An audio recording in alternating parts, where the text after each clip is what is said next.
Okay, so today for you on Dave's Cooking Show, we have a carrot cake. This was a request by a viewer of mine, so let's get into it.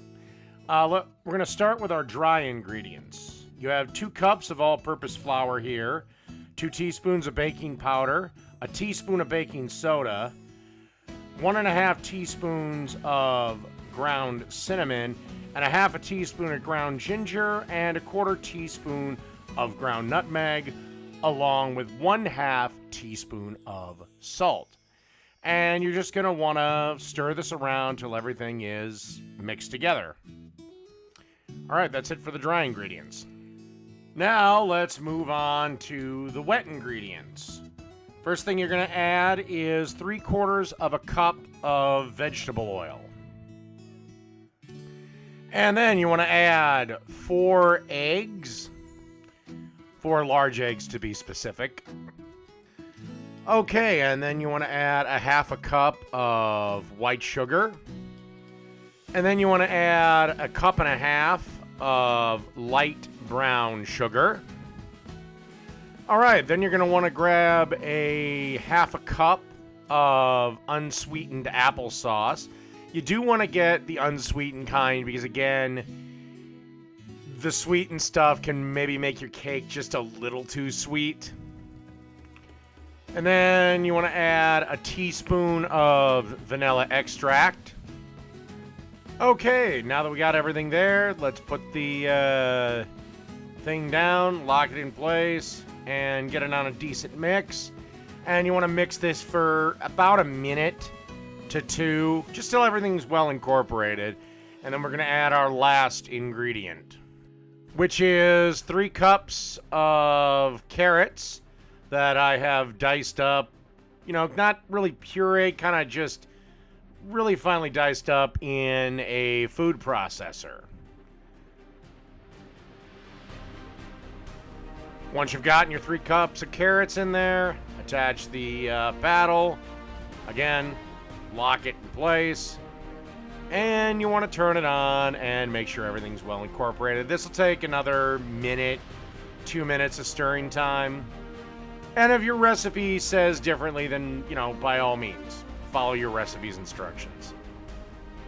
Once your batter resembles something like that, time to add the dry ingredients to the wet ingredients. Try to be careful not to spill anything, but Lord knows I fail at that all the time.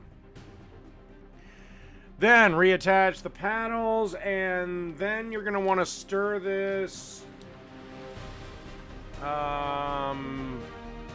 till everything's just kind of well incorporated. Take about 3-4 minutes.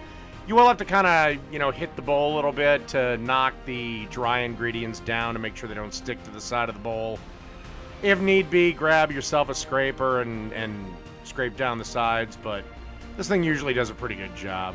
So a couple minutes and we'll be ready to pop the cake in an oven. Oh, by the way, you should be preheating your oven to 350 degrees. All right, now as you can see, I've got a cake pan here that I've lined with parchment paper. Very important that if you don't have parchment paper for whatever reason, you can just grease the bottom of it with either butter or oil. But parchment paper is sold at every single shop that I've ever been in. You gotta have a Target or a Walmart or a decent-sized grocery store within your vicinity, or just order the shit off of Amazon. Anyway, I just pour this in cycles, because again, I'm adjusting the parchment paper as I go. And then you kind of just want to level this off, and then you want to bake it for 30 to 35 minutes or until you can do the knife test. And if you don't know what the knife test is, basically you put a knife in the center of your cake. If it comes out clear, the cake's done. If it comes out with runny shit attached, it's not done. Put it in for another couple minutes. This cake is pretty forgiving, so. All right, let's move on to making the frosting. So again, if you didn't catch it, 350 degrees for roughly 30 to 35 minutes, but bake times will vary depending on your location, so go with the knife test. Okay, let's start off with the frosting. What we have here is basically a stick of butter. And to that, we're going to add 2 cups of powdered sugar.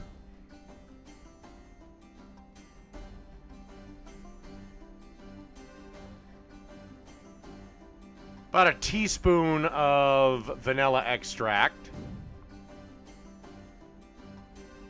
And I must have missed it, but also you're going to want to add 1 8-ounce pack of cream cheese to this. I must have missed it when I did the... must have missed it with the butter. Anyway, you just want to keep stirring this up until you get something like this.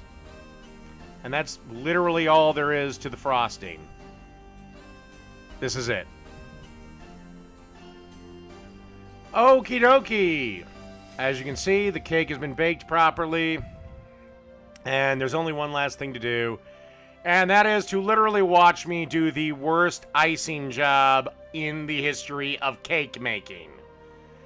I would like to point out, this was the first time I ever made a cake from scratch. And this icing job is going to certainly show why. It's also the first time I've ever iced a cake. So, as I've gotten most of the ice frosting out, and now I try to spread it around, and yeah, I look like a jackass doing it. Anyway, that's how you make a carrot cake.